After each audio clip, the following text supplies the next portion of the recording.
ನನ್ನ ಪ್ರೀವಿಯಸ್ ವಿಡಿಯೋನಲ್ಲಿ ನಾನು ಡೂಯಿಂಗ್ ವರ್ಕ್ ಬಗ್ಗೆ ನಿಮಗೆ ಎಕ್ಸ್ಪ್ಲನೇಷನ್ ಕೊಟ್ಟಿದ್ದೆ.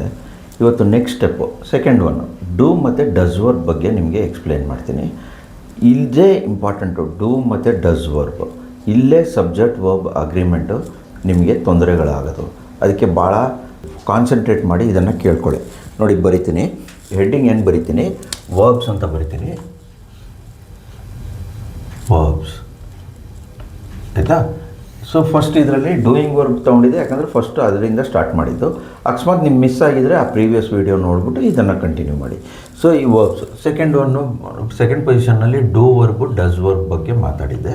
ಸೊ ಡೂ ವರ್ಬ್ ನೀವು ಸ್ವಲ್ಪ ಗಮನ ಇಟ್ಟು ಕೇಳಿ. ನಾನು ಮಾತಾಡ್ತಾ ಇರೋದು ಡೂ ವರ್ಬ್ಸ್ ಬಗ್ಗೆ, ಬರೀ ಡೂ ಬಗ್ಗೆ ಮಾತಾಡ್ತಾ ಇಲ್ಲ. ಡೂ ಅನ್ನೋ ಅರ್ಥನೂ ನಮಗೆ ಗೊತ್ತಿದೆ, ಡೂ ಅಂದರೆ ಮಾಡು ಅಂತ. ಡೂ ಬಗ್ಗೆ ಮಾತಾಡ್ತಾ ಇಲ್ಲ, ಡೂ ವರ್ಬ್ಸ್ ಅಂತ. ನೋಡಿ ಇನ್ನೊಂದಿದೆ ಡಸ್ ವರ್ಬ್ಸ್ ಅಂತ, ಆಯಿತಾ. ಈ ಎರಡರ ಬಗ್ಗೆನೂ ನಾನು ನಿಮಗೆ ಮಾಹಿತಿ ಕೊಡ್ತೀನಿ. ನೋಡಿ ಹೀಗೆ ಡೂ ವರ್ಬ್ ಮತ್ತು ಡಸ್ ವರ್ಬ್. ಈ ಡೂ ವರ್ಬ್ಗೂ ಡಸ್ ವರ್ಬ್ಗೂ ವ್ಯತ್ಯಾಸ ಏನು ಅಂದರೆ, ಡಸ್ ವರ್ಬಲ್ಲಿ ಎಸ್ ಇದೆ, ಡೂ ವರ್ಬಲ್ಲಿ ಎಸ್ ಇಲ್ಲ. ಹಾಗೆ ಎಕ್ಸಾಂಪಲ್ ತೊಗೊಳ್ಳೋಣ, ನೋಡ್ಕೊಳ್ಳಿ. ಈಗ ಎಕ್ಸಾಂಪಲ್ ಕೊಡ್ತೀನಿ. ಎಕ್ಸಾಂಪಲ್ ನೋಡಿ, ಡೂ ವರ್ಬ್ಗೆ ವರ್ಕ್. ನಿಮ್ಗೆ ಹೇಳಿದೆ ವರ್ಬ್ ಅಂದರೆ ಕ್ರಿಯಾಪದ ಅಂತ. ನೋಡಿ ವರ್ಕ್, ರೈಟ್, ಆಯಿತಾ. ಇದೇ ಡಸ್ ವರ್ಬಲ್ಲಿ ವರ್ಕ್ಸ್, ರೈಟ್ಸ್. ಹಿಂಗೆ ನೀವು ಎಷ್ಟೊಂದು ವರ್ಬ್ಸಲ್ಲಿ ಎಸ್ ಇರೋದು ನೀವು ಅಬ್ಸರ್ವ್ ಮಾಡಿದ್ದೀರಾ, ಎಸ್ ಇಲ್ಲದಿರೋದನ್ನು ಅಬ್ಸರ್ವ್ ಮಾಡಿದ್ದೀರಾ. ಸೊ ಏನು ವ್ಯತ್ಯಾಸ, ವರ್ಕ್ ರೈಟು, ವರ್ಕ್ಸ್ ರೈಟ್ಸು, ಏನು ವ್ಯತ್ಯಾಸ ನೋಡ್ಕೊಳ್ಳಿ. ಫಸ್ಟು ಭಾಳ ಇಂಪಾರ್ಟೆಂಟ್ ಇದು, ಈ ಡೂ ವರ್ಬ್ಸ್ ಏನಿದೆ, ಡೂ ವರ್ಬ್ಸು ಮತ್ತು ಡಸ್ ವರ್ಬ್ಸ್ ನೋಡ್ಕೊಳ್ಳಿ. ಈಗ ಭಾಳ ಇಂಪಾರ್ಟೆಂಟ್ ಇದು, ಈಗಲೇ ಹೇಳಿದ್ದೀನಿ, ಮರಿದೆ ಗ್ಯಾಪ್ಕ ಇಟ್ಕೋಬೇಕು. ಅದಕ್ಕೆ ಒಂದೊಂದಾಗೆ ನಾನು ನಿಮಗೆ ಈಸಿ ಮೆಥಡಲ್ಲಿ ಹೇಳ್ಕೊಡ್ತಾ ಇದ್ದೀನಿ. Do verb does verb, okay. Do ವರ್ಬ್ನ ನಾವು ಬರೀ subjects I you we they ಇವ್ರಿಗೆ ಮಾತ್ರ ಯೂಸ್ ಮಾಡಬೇಕು. ಈಗಲೇ ಗ್ಯಾಪ್ಕ ಇಟ್ಕೊಳ್ಳಿ. ಡೂ ವರ್ಬ್ಸು ಬರೀ ಐ ಯು ವಿ ಇದೆ. ಡಸ್ ವರ್ಬ್ಸು ಹಿ ಶಿ ಇಟ್ಟಿಗೆ ಮಾತ್ರ ಯೂಸ್ ಮಾಡಬೇಕು, ಆಯಿತಾ. ಈ ಎರಡೂ ಅರ್ಥ ಸೇಮೇ, ಡೂ ವರ್ಬು ಡಸ್ ವರ್ಬು ಅರ್ಥ ಸೇಮೇ. ಆದರೆ ಉಪಯೋಗಿಸುವ ಸರಿಯಾದ ವೇ ಅಂತಂದರೆ ಡೂ ವರ್ಬ್ಸು ಬರೀ ಐ ಯು ವಿದೆಗೆ, ಡಸ್ ವರ್ಬು ಹಿ ಶೀಟ್ ಮಾತ್ರ ನಾವು ಯೂಸ್ ಮಾಡ್ತೀವಿ. ಇಷ್ಟು ಗ್ಯಾಪ್ ಇಟ್ಕೋಬೇಕು. ಡೂ ವರ್ಬ್ಸ್ ನೀವು ಕ್ರಿಯಾನಲ್ಲಿ ಎಸ್ ಇದೆಯಾ, ಈ ಶೀಟ್ಗೆ ಅಟ್ಯಾಚ್ ಮಾಡ್ಕೊಳ್ಳಿ.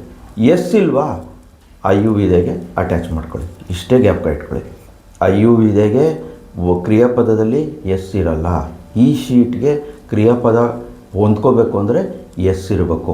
ಇಷ್ಟೇ ಗ್ಯಾಪ್ ಇಟ್ಕೊಳ್ಳಿ. ಇದನ್ನು ಯಾವಾಗ ಉಪಯೋಗಿಸ್ತೀರಾ, ಪ್ರೆಸೆಂಟ್ ಟೆನ್ಸ್. ಇದಕ್ಕೆ ನಾವು ಪ್ರೆಸೆಂಟ್ ಟೆನ್ಸ್ ಅಂತ ಅಂತೀವಿ.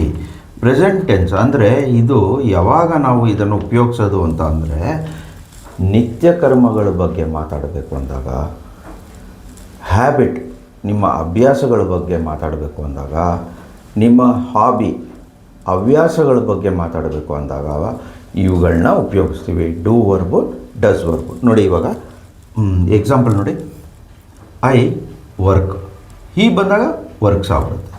ಯು ರೈಟ್, ಶಿ ಬಂದಾಗ ರೈಟ್ಸ್.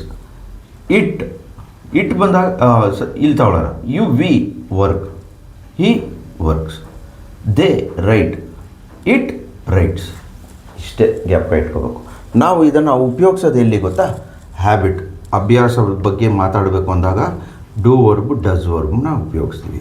ಹಾಬೀಸ್ ಅಂದರೆ ಹವ್ಯಾಸಗಳು ಯಾವುದಿದೆ ಅದ್ರ ಬಗ್ಗೆ ಮಾತಾಡಬೇಕು ಅಂದಾಗ ಡೂ ವರ್ಬ್ ಡಸ್ ವರ್ಬ್ನ ಉಪಯೋಗಿಸ್ತೀವಿ.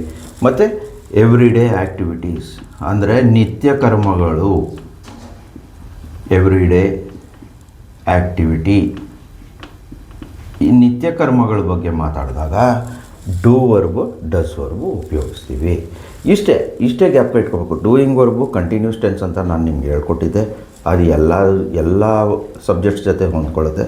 ಡೂ ವರ್ಬು ಡಸ್ ವರ್ಬ್ ಬಂದಾಗ ಮಾತ್ರ ಇದು ಎಚ್ಚರಿಕೆಯಿಂದ ಇರಬೇಕು. ಐ ಯು ವಿದಾಗೆ ಎಸ್ ಇರಲ್ಲ, ಈ ಶೀಟ್ ಇದ್ದಾಗ ಎಸ್ ಇರುತ್ತೆ. ಇಷ್ಟೇ. ಇವತ್ತಿನ concept do verb does verb ಇಷ್ಟೇ. ಒಂದು ವೀಡಿಯೋಗೆ ಒಂದು ಕಾನ್ಸೆಪ್ಟ್. ಇವತ್ತಿನ concept do verb does verb ಬಗ್ಗೆ ಮಾತಾಡಿದ್ದೀನಿ. ನನ್ನ ವೀಡಿಯೋ ಚಿಕ್ಕದಾಗಿರ್ಬೋದು ಪರವಾಗಿಲ್ಲ, ಬಟ್ ಒಂದೊಂದು ಕಾನ್ಸೆಪ್ಟು ಒಂದು ವೀಡಿಯೋಗೆ ಒಂದು ಕಾನ್ಸೆಪ್ಟ್ ಅಷ್ಟೇ. ಇವತ್ತಿನ ಕಾನ್ಸೆಪ್ಟು ಡೂ ಮತ್ತು ಡಸ್ ವರ್ಬು. ನೀವು ಅಕಸ್ಮಾತ್ ಪ್ರೀವಿಯಸ್ ವೀಡಿಯೋಗಳು ನೋಡಿಲ್ಲ ಅಂದರೆ ಅದನ್ನು ನೋಡಿ ಹಂಗೆ ನಿಧಾನಕ್ಕೆ ಫಾಲೋ ಮಾಡಿಕೊಂಡು ಇಲ್ಲಿ ತನಕ ಬನ್ನಿ, ನಿಮಗೆ ಎಲ್ಲ ಅರ್ಥ ಆಗುತ್ತೆ. ಇದು ಯಾರಿಗಾದರೂ ಅವಶ್ಯಕತೆ ಇದ್ದರೆ ಇದನ್ನು ಶೇರ್ ಮಾಡಿ, ಲೈಕ್ ಮಾಡಿ, ಸಬ್ಸ್ಕ್ರೈಬ್ ಮಾಡಿ. ನನ್ನ ಚಾನಲ್ ಹೆಸರು ಶ್ರೀನಿಸ್ ಇಂಗ್ಲೀಷ್ ಲ್ಯಾಬ್ ಅಂತ. ಏನಾದರೂ ಕಮೆಂಟ್ಸ್ ಇದ್ದರೆ ಕಮೆಂಟ್ಸ್ ಹಾಕಿ. ನಿಮಗೇನಾದರೂ ಪ್ರಶ್ನೆ ಇದೆ ಅಂದರೆ ಕಮೆಂಟ್ ಸೆಕ್ಷನಲ್ಲಿ ಕೇಳಿ, ನಾನು ಆನ್ಸರ್ ಮಾಡ್ತೀನಿ. ಇಷ್ಟು ಹೇಳ್ಬಿಟ್ಟು ಇವತ್ತಿಗೆ ಮುಗಿಸ್ತೀನಿ. ನೆಕ್ಸ್ಟ್ ವೀಡಿಯೋನಲ್ಲಿ ಡಿಡ್ ವರ್ಬ್ ಬಗ್ಗೆ ಮಾತಾಡ್ತೀನಿ. ಅದರ ಅರ್ಥ ಏನು, ಯಾವ ಸಬ್ಜೆಕ್ಟ್ಗೆ ಅದು ಹೊಂದ್ಕೊಳ್ಳುತ್ತೆ, ಇದ್ರ ಬಗ್ಗೆ ಎಲ್ಲ ನಿಮಗೆ ತಿಳುವಳಿಕೆ ಕೊಡ್ತೀನಿ. ಇವತ್ತಿಗೆ ಇಷ್ಟೇ. ಧನ್ಯವಾದ.